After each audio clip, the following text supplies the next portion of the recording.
Boa tarde, alunos. Como eu havia dito no vídeo anterior, enviarei aulas através, de publicações no YouTube. Essa aula ela é basicamente dirigida aos alunos de Constitucional 2, mas ela também aproveitará os alunos de Constitucional 1. Haja vista o trabalho que eu solicitei que os senhores fizessem, né, acerca da leitura do artigo 136 da Constituição Federal e que expressa a questão, do estado de defesa, a possibilidade da decretação do estado de defesa em razão da pandemia do coronavírus. Se a presidência da República chegaria até essa adoção dessa medida extrema para restrição do direito de reunião, eventualmente outras medidas, que poderiam ser adotadas. Eu peço que os senhores leiam o teor do artigo 136 da Constituição Federal e a elucubração que eu fiz é se a hipótese de uma pandemia se encaixaria, em um desastre da natureza de grandes proporções. Se seria possível a hermenêutica, seria obviamente, uma hermenêutica não propriamente literal, seria uma hermenêutica analógica, mas estamos falando de restrição, do Estado Democrático de Direito, e tudo isso tem que ser observado com grano sales, e pedir que os senhores elaborassem um texto de aproximadamente 20 linhas apenas de uma lauda. Ou seja, se a pandemia se encaixa, numa calamidade de grandes proporções da natureza. Bom, o segundo trabalho que eu passei para os senhores diz respeito à ação de descumprimento de preceito fundamental. É uma medida cautelar na ação direta, não, perdoe-me, é uma medida cautelar numa ação direta de inconstitucionalidade, a ADIM 6341 do Distrito Federal, que foi oferecida pelo Partido Democrático Trabalhista, a relatoria do ministro Marco Aurélio, e essa ADIM visa, contestar alguns trechos da medida provisória 926, da Presidência da República, de 20 de março de 2020, relativa às alterações promovidas no artigo 3º, incisos 1, 2 e 6, do parágrafo 8º, 9º, 10º e 11º da Lei Federal 13.979, de 6 de fevereiro de 2020, e essa lei ela foi editada para que nós possamos, enfrentar essa pandemia do coronavírus. A Lei 13.979, ela dispõe sobre procedimentos para aquisição de bens, serviços e insumos destinados ao enfrentamento da emergência de saúde pública de importância internacional decorrente do coronavírus. Bom, basicamente, para explicitar aos senhores, essa DIN, perdoe-me, eu falei a DPF, essa DIN, ela visa contestar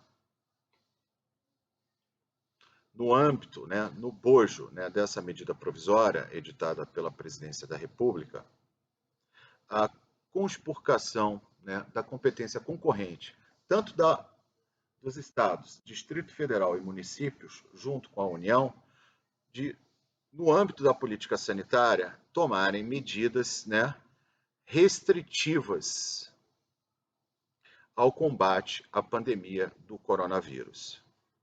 Então, medidas, né? O artigo 3º, por exemplo, né, da Lei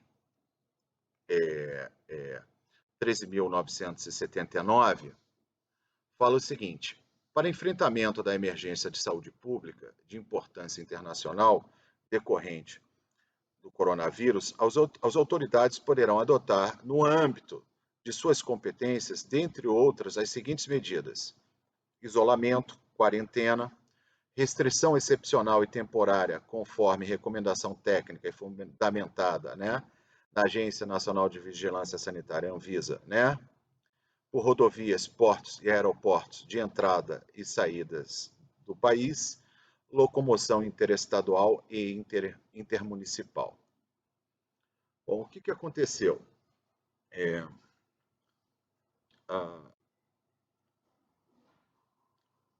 Os governadores e prefeitos, por exemplo, o prefeito do município de Nova Friburgo, tem tomado medidas restritivas, determinando fechamento de comércio, recomendando a não circulação de pessoas, porque a única forma de se impedir a curva ascendente do contágio desse coronavírus, para o qual não existe ainda vacina, é o isolamento social.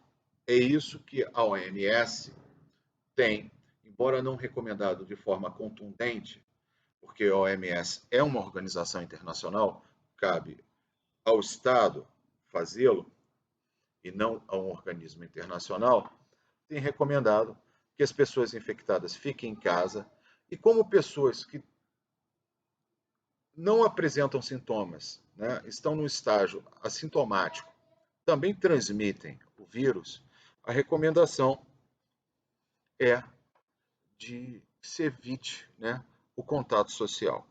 Então, vários países como França, Bélgica, Alemanha, Itália, que é o centro da pandemia na Europa, têm adotado o que se denomina de quarentena horizontal, ou seja, o lockdown praticamente de toda a população, apenas permitindo que os serviços, né, essenciais, aqueles trabalhadores de serviços essenciais, saúde, policiamento, indubitavelmente, né, coleta de lixo, tenham acesso, né, aos seus trabalhos, obviamente, de modo presencial. Isso vem ocorrendo também, né, nos Estados Unidos, onde você verifica a transmissão, o contágio comunitário praticamente em todos os estados norte-americanos, né, em todos os estados dos Estados Unidos da América. E no Brasil, isso tem sido, essas medidas, elas vêm sendo adotadas, né, por recomendação no Ministério da Saúde e por uma certa liderança que foi tomada pelos governadores e prefeitos municipais. Não quero aqui comentar a declaração, né, em cadeia nacional, o pronunciamento em cadeia nacional do excelentíssimo presidente da República, no sentido de que nós deveríamos, né, retomar imediatamente, né, nossas atividades normais, inclusive, né, levantando a suspensão, né, de aulas para as crianças, a retomada das atividades, né, didáticas presenciais para crianças, adolescentes, jovens, universidades, escolas, creches, algo que, ao que parece, né, está em desacordo, né, com as ponderações da Organização Mundial de Saúde. Isso vem trazendo uma crise política nessa data de hoje, né? Estamos, né, com data de 25, né, de março, né, de 2020, uma crise, né, institucional entre governo federal, as próprias recomendações do Ministério da Saúde, contrárias àquilo que o presidente da República aventou, e os governadores de estado, além de trazer uma crise também com o próprio Poder Legislativo, que está ratificando as recomendações do Ministério da Saúde e da Organização Mundial da Saúde, e com base nisso, vislumbro que o governo federal não adotará, embora tenham sido feitas consultas nesse sentido, de uma possível decretação de estado de sítio, embora antes de chegar a um estado de sítio é imperioso que se passe pelo regime excepcional, um regime excepcional, mas previsto dentro da Constituição Federal, o regime de estado de defesa, vislumbro que não será essa a posição do presidente da República. De qualquer sorte, o trabalho está dado, é uma elucubração jurídica e é valiosa, né, para o enriquecimento acadêmico dos senhores.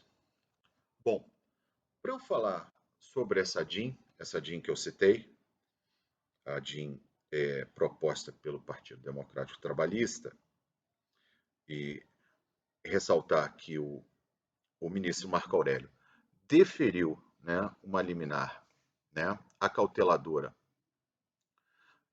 suspendendo, né, parcialmente os efeitos, né, dessa novel medida provisória da Presidência da República, do governo federal, da medida provisória número 926, de 20 de março de 2020, é curial que eu leia para os senhores as observações didáticas dadas pelo ministro Marco Aurélio, no sentido da competência concorrente de estados, municípios, Distrito Federal e a própria União, obviamente, né, no âmbito, né, da saúde pública. Então, aduz aqui o ministro Marco Aurélio. Perdoe porque a leitura está no meu celular e é um pouquinho difícil de ler aqui. Não conseguia abrir no computador nem imprimir. Minha impressora está com um pequeno problema. Então, só um minuto.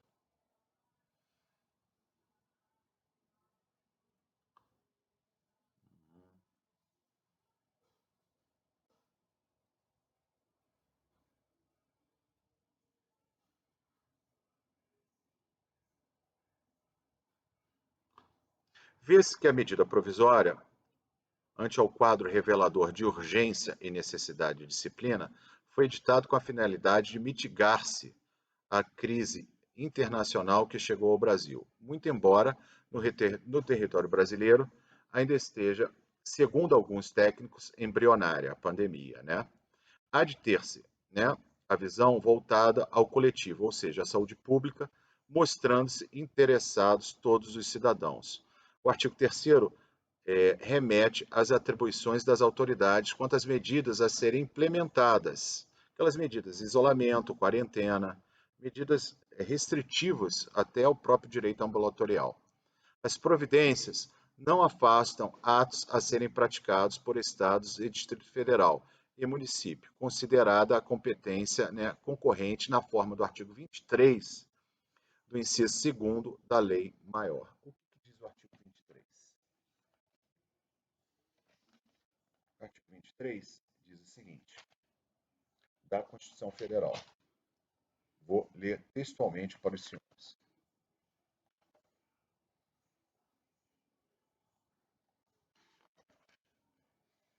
É competência comum da União, dos Estados, do Distrito Federal e dos municípios cuidar da saúde e assistência pública, da proteção e da garantia das pessoas portadoras de deficiência. Então, tema saúde pública é de competência concorrente da União, dos Estados, do Distrito Federal e dos municípios.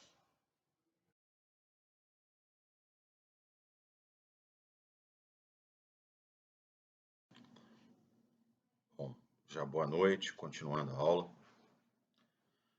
O ponto exato onde eu parei foi sobre a ação direta de inconstitucionalidade proposta pelo Partido Democrático Trabalhista em desfavor, controle concentrado de constitucionalidade, controle concentrado de constitucionalidade das espécies normativas,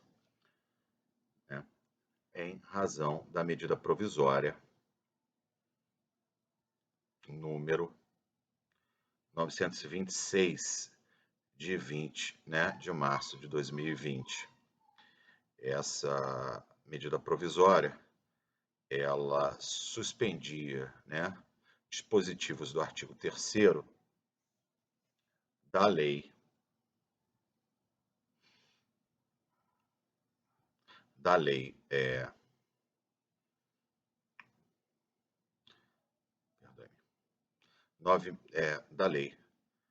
13.979, de 6 de fevereiro de 2020, que dispõe sobre medidas para enfrentamento da emergência de saúde pública de importância internacional decorrente do coronavírus, responsável pelo surto que eclodiu na China em 2019, no final de 2019,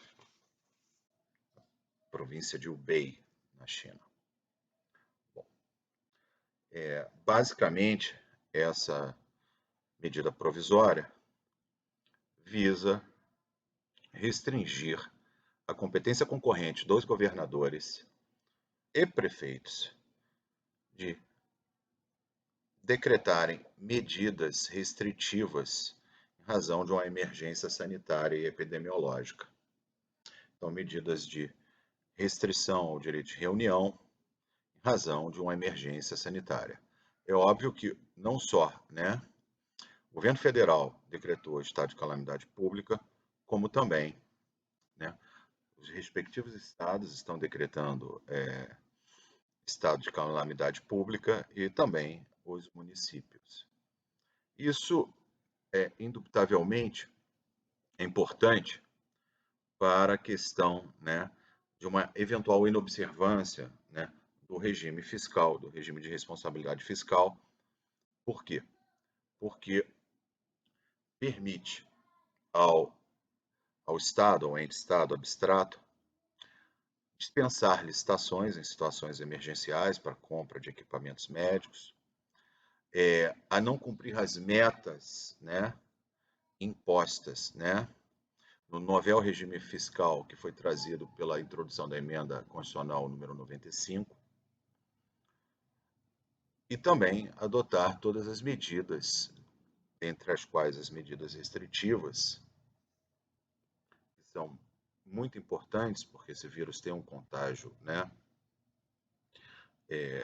através do contato, do tato, se a pessoa espirrar, é uma propagação geométrica, é algo assim terrível.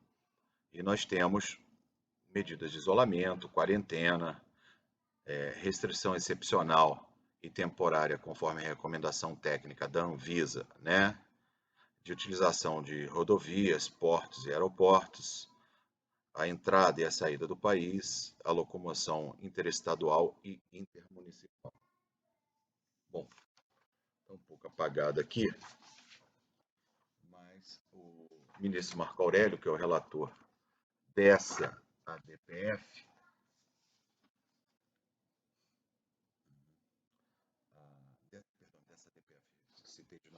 dessa medida cautelar em ação direta em constitucionalidade 6341 do Distrito Federal, ele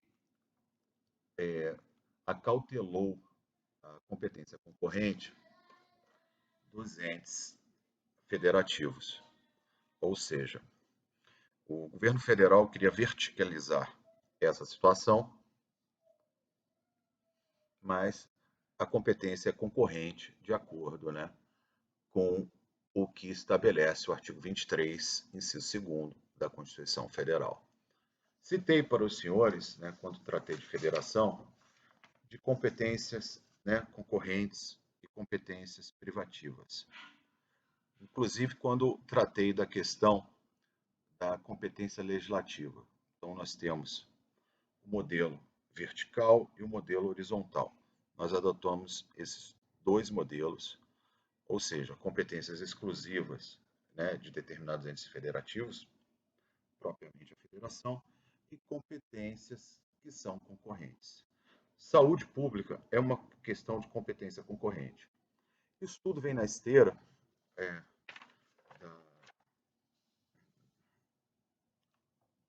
do trágico pronunciamento do presidente da República, minimizando os efeitos dessa pandemia, o que gerou, na data de hoje, uma,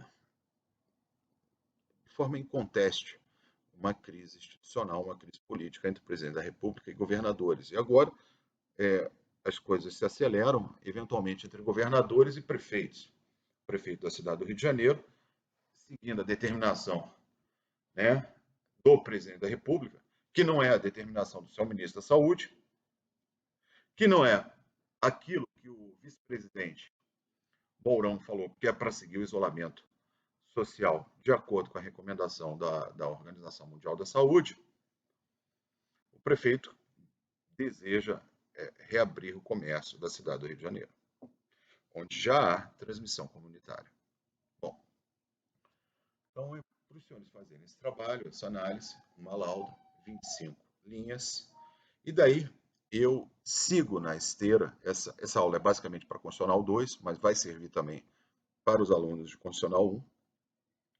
Eles vão ter um pouco mais de dificuldade, mas aí eu sigo o estudo, né? Não só eu terminei o processo legislativo, falei, embora muito en passant, sobre sanção e veto presidencial, promulgação e publicação, que são as últimas fases do processo legislativo, passei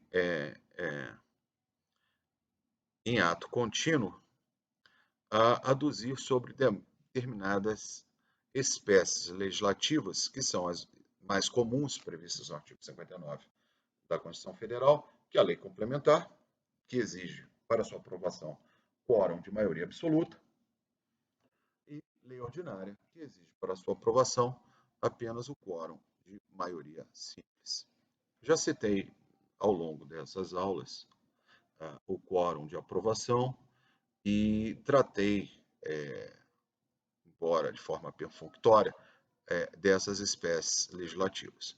Para o trabalho que nós estamos desenvolvendo, a próxima etapa seria a espécie legislativa denominada de medida provisória. Então, vou falar sobre medida provisória. Na obra do professor, né, Gilmar Ferreira Mendes, ministro Gilmar Ferreira Mendes, e do Paulo Gustavo Goné Branco, que eu tenho adotado para o nosso programa,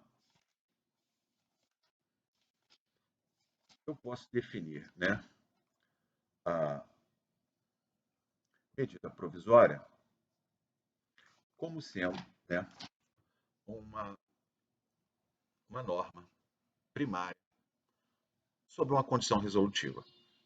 Se ela não for aprovada pelo Congresso Nacional, ela é expungida do ordenamento pátrio. Muito bem.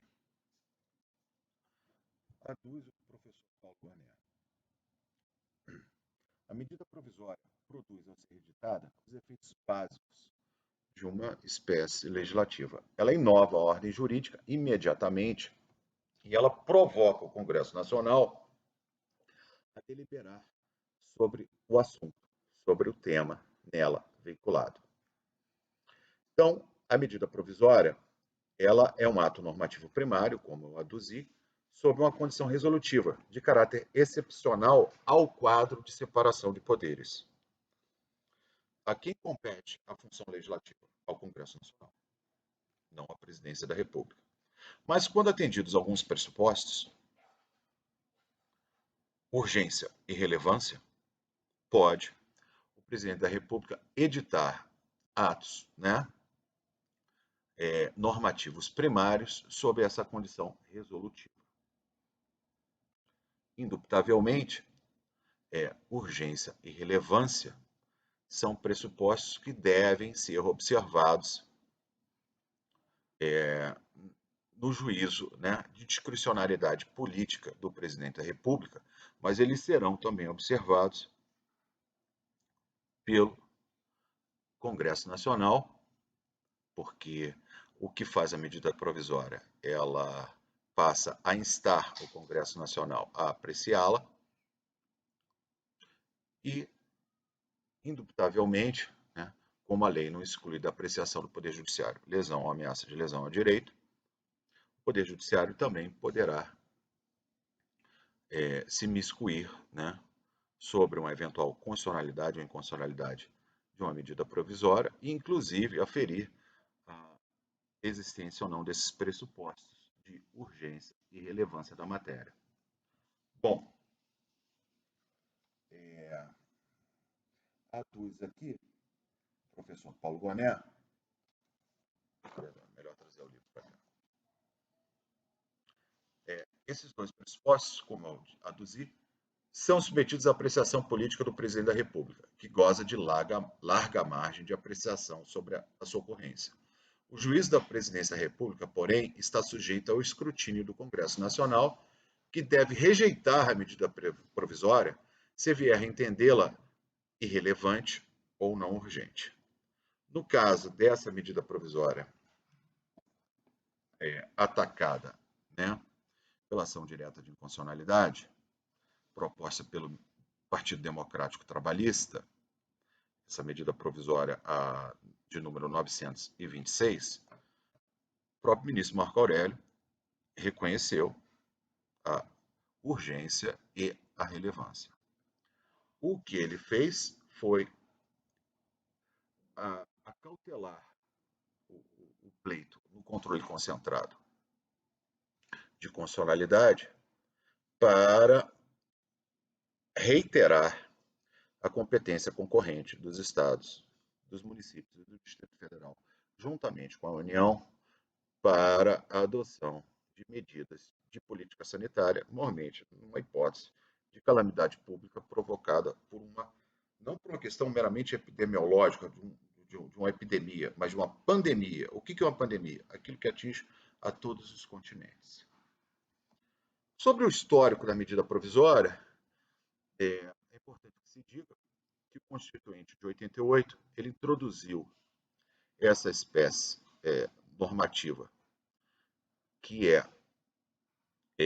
uma exceção, né, ao princípio clássico ao conceito clássico de separação de poderes, reconhecendo, né, aquilo que o ministro Celso de Mello fala de estado de emergência legislativa, algo que não poderá aguardar os trâmites legislativos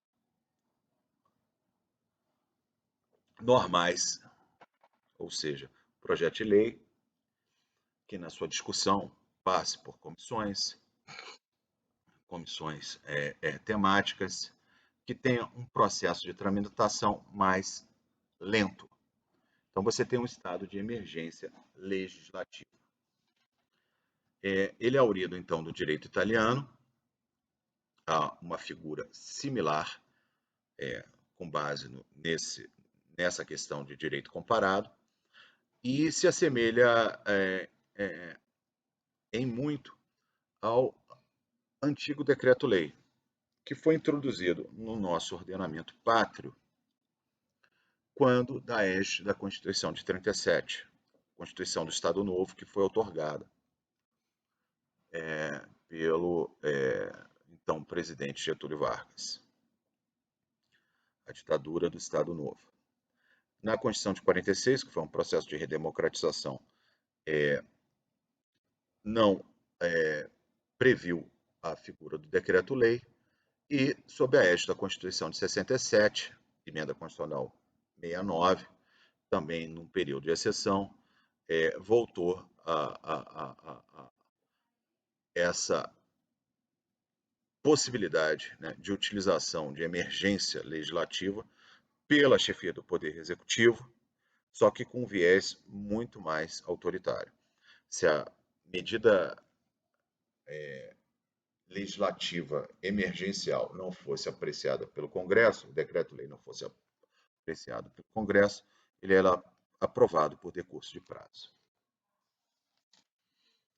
Prosseguindo, a medida provisória ela tem uma limitação de conteúdo. Então, a medida provisória não pode tratar sobre direitos políticos, ela não pode tratar sobre a organização do Ministério Público, do Poder Judiciário, sobre leis orçamentárias. Leis orçamentárias incluem lei orçamentária, lei de diretrizes orçamentárias, plano plurianual. Não pode tratar também sobre matéria reservada à lei complementar, ou seja, apenas a matéria que seria reservada à lei ordinária. Lei complementar, é importante que se diga, a própria Constituição Federal vai expressar quando determinada matéria deverá ser tratada por essa espécie normativa. Não pode tratar sobre direito processual e direito penal. Daí você pode fazer um paralelo com o próprio princípio da legalidade e a importância da tipificação da existência do tipo penal como garantia, né, para o cidadão, como garantia constitucional. Não há crime sem lei anterior que o defina, não há sanção sem prévia cominação legal. Se a medida provisória ela é uma espécie legislativa, é uma norma primária sob uma condição resolutiva, indubitavelmente não é o instrumento adequado para tratar da criação, né, de normas incriminadoras, ou seja, a tipificação de crimes e a imposição de sanções. Observando também o histórico brasileiro, histórico de crises econômicas, quando, né, o processo hiperinflacionário, na década de 90, quando assumiu então o presidente Fernando Collor, nós tínhamos, né, um quadro hiperinflacionário e tínhamos uma dívida externa e uma dívida interna. Ele, inclusive, se elegeu prometendo respeitar a segurança jurídica, a assunção do Estado, né, no cumprimento, né, dessa dívida interna. Eram operações de overnight, de capitalização do Tesouro, que visavam resguardar era um instrumento utilizado por todos, né, que visava resguardar o poder aquisitivo, e foi feito justamente nesse período com o fisco da poupança. Isso gerou um trauma na sociedade brasileira, razão pela qual o próprio constituinte, não o constituinte originário, não, perdão, a própria Constituição, porque toda essa delimitação de conteúdo, ela foi introduzida pela emenda constitucional número 32. Então não foi o constituinte originário, foi o exercício do poder constituinte derivado. Com base nesse trauma sofrido pela sociedade brasileira, aduz claramente como uma limitação de conteúdo que a medida provisória não pode ser utilizada para efeito de confisco. Estamos transpassando por uma pandemia mundial que causará efeitos econômicos nefastos que já estão causando no mundo. Então, imagina, há um estudo, salvo engano, da Fundação Getúlio Vargas, posso estar sendo leviano, mas salvo engano é da Fundação Getúlio Vargas, que projeta um quadro depressivo, né, e um déficit nas contas públicas extremamente preocupante. Um quadro depressivo quando nós sairmos dessa situação, dessa crise, não só de saúde mundial, mas uma crise econômica gravíssima, porque um dos instrumentos de enfrentamento dessa crise, adotado por muitos países, tem sido o lockdown, ou seja, a quarentena imposta a toda a população. Populações de 60 milhões de pessoas, como na Itália, estão em quarentena até agora. Na Índia, que tem 1 bilhão e 300 milhões de pessoas, está indo para a quarentena. A França está em quarentena. A Bélgica está em quarentena. A Inglaterra, que foi um tanto quanto reticente, está em quarentena. Os Estados Unidos, a principal economia do mundo. Então, é muito importante, né, que haja esse tipo de previsão na Constituição Federal para resguardar a poupança nacional, a poupança brasileira. Bom, ainda no que tange a limitação de conteúdo, a medida provisória, como ela é uma exceção, né, ao quadro de separação de poderes, a medida provisória ela não serve, né, para disciplinar projeto de lei já aprovado pelo Congresso Nacional. Também a medida provisória, ela, no que tange, né, a instituição ou majoração de impostos, a doutrina aduzia, né, na sua unanimidade, quase unanimidade, né, que a medida provisória poderia instituir ou majorar impostos, ao entendimento, né, de que o princípio da legalidade tributária se contenta com a lei em sentido meramente material. O que é um sentido meramente material? A medida provisória. A emenda constitucional número 32, ela confirmou essa visão, né, do STF, de que a medida provisória pode ser editada para regular a matéria, distanciando-se, porém, da jurisprudência do Pretório Excelso, do STF, num ponto crucial, ou seja, para fins do atendimento do princípio da anterioridade. Deve ser, então, considerada a data da conversão em lei da medida provisória pelo Congresso Nacional, né, como a sua data de instituição. Assim, né, onde incide o princípio da anterioridade, a medida provisória que implique instituição ou majoração de impostos só produzirá efeitos no exercício financeiro seguinte, se houver sido convertida em lei até o último dia daquele exercício no qual foi editada, né? Medida provisória, ainda na delimitação, né, de conteúdo normativo, ela não serve, né, para tratar de matéria exclusiva de outro poder, falei do Poder Judiciário, do Ministério Público. E agora vamos propriamente para a tramitação. Vocês vão me perdoar, mas nada melhor do que a leitura da própria Constituição Federal. Coloquei na frente. Vão me perdoar porque eu estou aprendendo, né, a dar aula à distância. Muito bem. Medida provisória, artigo 62. Em casos de relevância e urgência, o presidente da República poderá adotar medida provisória com força de lei, devendo submetê-la de imediato ao Congresso Nacional.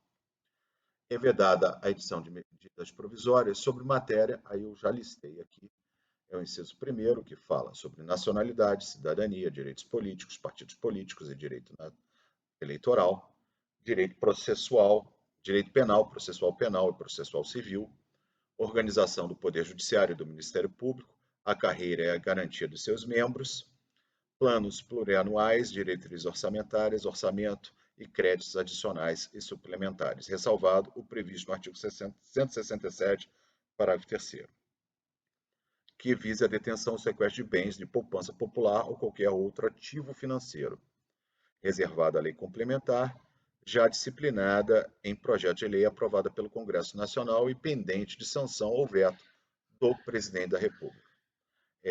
Essa delimitação de conteúdo, ela foi construída, né, porque o Constituinte originário ele previu essa espécie legislativa, mas não introduziu essa delimitação de conteúdo. Ela foi construída através da jurisprudência do próprio Pretório Excelso. A emenda constitucional número 32 de 2001 acresceu de forma expressa aquilo que a jurisprudência do STF já vinha construindo.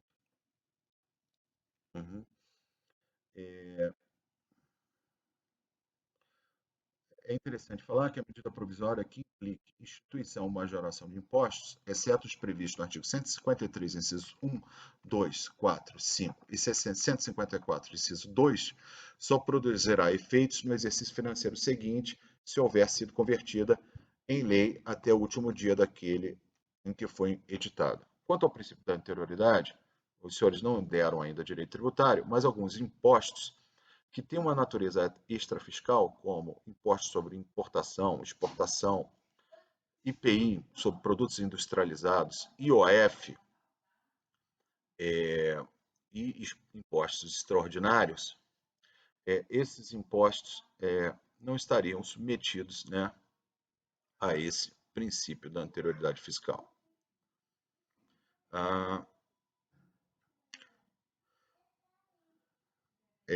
Parágrafo 3º. As medidas provisórias, ressalvado o disposto no parágrafo 11º e 12º, perderão eficácia desde a edição se não forem convertidas em lei no prazo. Então, o prazo de apreciação da medida provisória pelo Congresso Nacional é um prazo de 60 dias, prorrogável, né, nos termos do parágrafo 7º, uma vez por igual período, mais 60 dias, devendo o Congresso Nacional disciplinar por decreto legislativo. Tratei bastante do decreto legislativo. O decreto legislativo não serve apenas para ratificar tratados. O decreto legislativo não serve tão somente para suscitar, né, regulamentos que exorbitem do poder regulamentar. Serve também para disciplinar essas relações havidas, relações intersubjetivas havidas, né, no período de vigência da medida provisória que não foi convertida em lei. O prazo que se refere, parágrafo 4º, o prazo que se refere ao parágrafo 3º, contar-se-á da publicação da medida provisória, suspendendo-se durante os períodos de recesso do Congresso Nacional. Então, esse prazo suspende-se durante os recessos. Aqueles períodos que eu aduzi para os senhores, que são os períodos de reunião, né? O interregno entre os períodos de reunião do Congresso Nacional durante, né, uma sessão legislativa. Muito bem. É importante aduzir que a deliberação de cada uma das casas do Congresso Nacional sobre o mérito das medidas provisórias dependerá de juízo prévio sobre o atendimento de seus pressupostos constitucionais, urgência e relevância. Parágrafo 6º. Se a medida provisória não for apreciada em até 45 dias contados de sua publicação, entrará em regime de urgência. Pode trancar a pauta do Congresso Nacional. Subsequentemente, em cada uma das casas do Congresso Nacional, né, ficam sobrestadas, até que se ultime a votação, todas as demais deliberações legislativas da casa em que estiver tramitando. Prorrogar-se-á, parágrafo 7º, uma única vez por igual período a vigência da medida provisória, que no prazo de 60 dias, contado de sua publicação, não tiver a sua votação encerrada nas duas casas do Congresso Nacional. O prazo é de 60 dias, podendo ser prorrogado por igual período. As medidas provisórias terão a sua votação iniciada na Câmara dos Deputados, que é a Câmara Baixa, e caberá a uma comissão mista de deputados e senadores examinar as medidas provisórias e, sobre elas, emitir parecer antes de serem apreciadas em sessão separada pelo plenário de cada uma das casas do Congresso Nacional. É vedada a redição, né, na mesma sessão legislativa, de medida provisória que tenha sido rejeitada ou que tenha perdido a sua eficácia por decurso de prazo. É importante, né, a gente voltar aqui, né, na Constituição Federal, quando fala das reuniões. O Congresso reunir-se-á anualmente na capital federal de 2 de fevereiro a 17 de julho e de 1º de agosto a 22 de dezembro. Artigo 57 da Constituição Federal.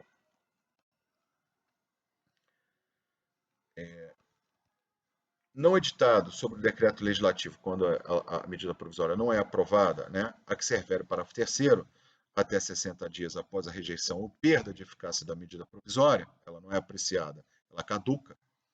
As relações jurídicas constituídas e decorrentes dos atos praticados durante a sua vigência conservar-se-ão por ela regidas.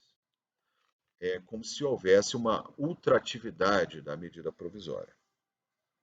Não é propriamente isso, mas até que o Congresso Nacional ultime, né, a disciplina dessas relações, né, havidas durante essa espécie normativa primária sob uma condição resolutiva.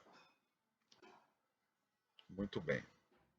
Aprovado o projeto de lei de conversão, alterando o texto original da medida provisória, esta manter-se-á integralmente em vigor até que seja sancionado ou vetado o projeto. O que isso quer dizer?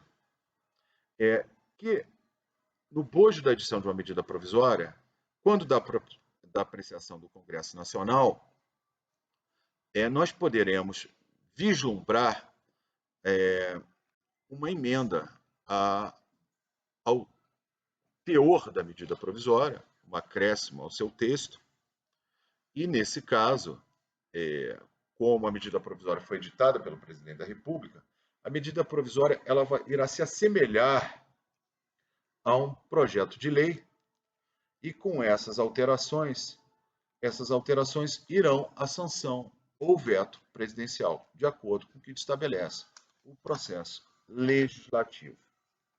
Muito bem. É o que se trata de aprovação de medidas provisórias com emendas. É importante ressalvar para os senhores que a leitura do artigo 62, né, da Constituição Federal se fará imprescindível para a elaboração desse trabalho. Isso é matéria de prova, essa espécie legislativa medida provisória.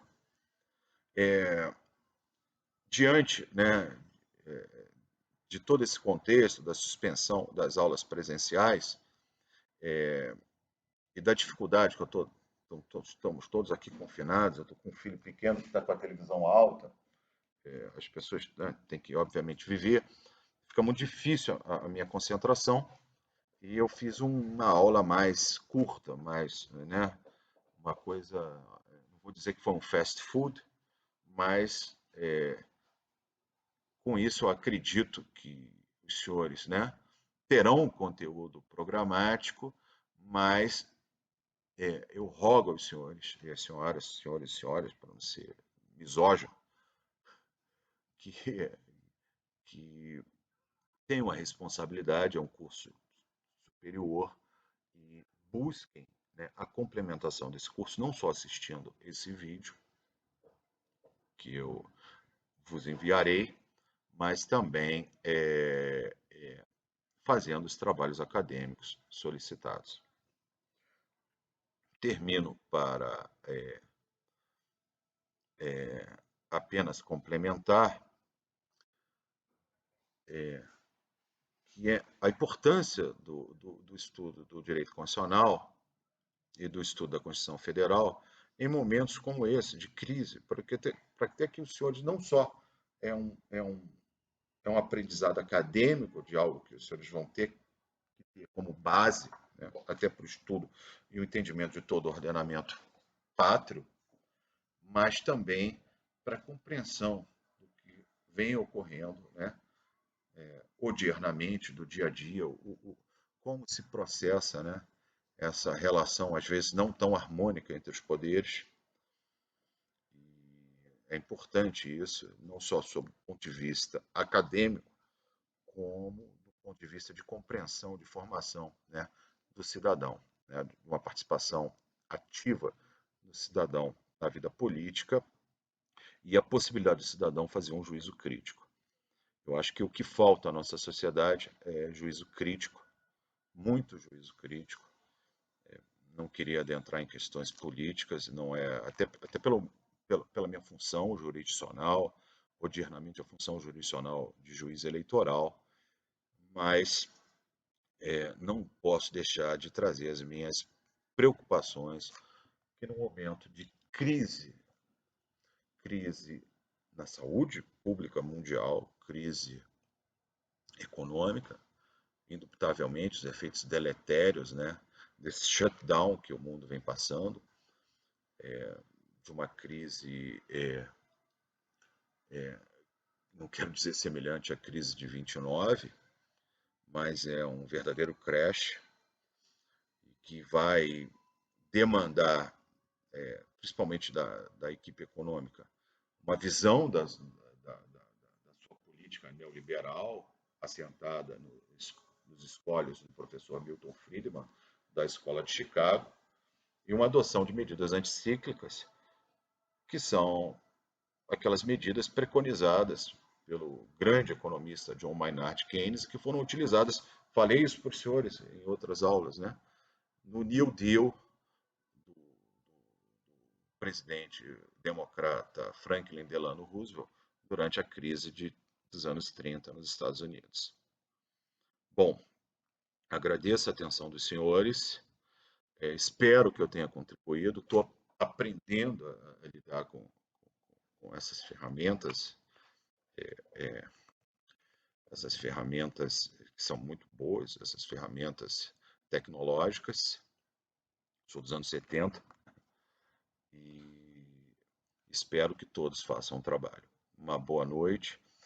Só uma observação, os alunos de Constitucional 1 também devem assistir essa aula, esse conteúdo, não vou ter o grau de exigência dos alunos de Constitucional 2, mas como eu dei um trabalho sobre essa ação direta de inconstitucionalidade em proposta, né, pelo Partido Democrático Trabalhista, atacando a constitucionalidade em sentido formal e material, em sentido formal eu não discuti aqui, atacando essa medida provisória editada recentemente pelo presidente da República, a medida provisória 926, né, relativamente às alterações promovidas a essa lei, né, sobre esse estado de emergência trazido pelo coronavírus, a lei 13.979.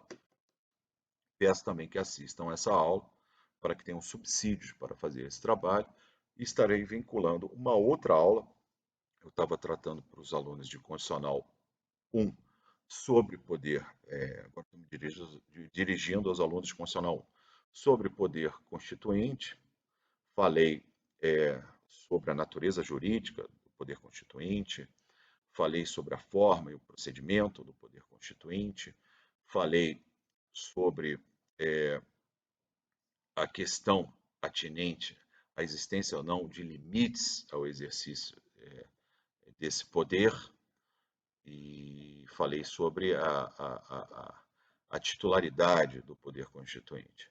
Vou terminar essa questão em um outro conteúdo, em um outro vídeo, e tentar passar para a próxima fase no nosso programa, que é o poder de reforma constitucional. As mudanças, né, à Constituição, formais e informais, que é um tema um tanto quanto mais complexo, que é o tema da mutação constitucional. Muito boa noite, fiquem com Deus, sigam as recomendações, por favor, da Organização Mundial da Saúde e fiquem em casa. Obrigado.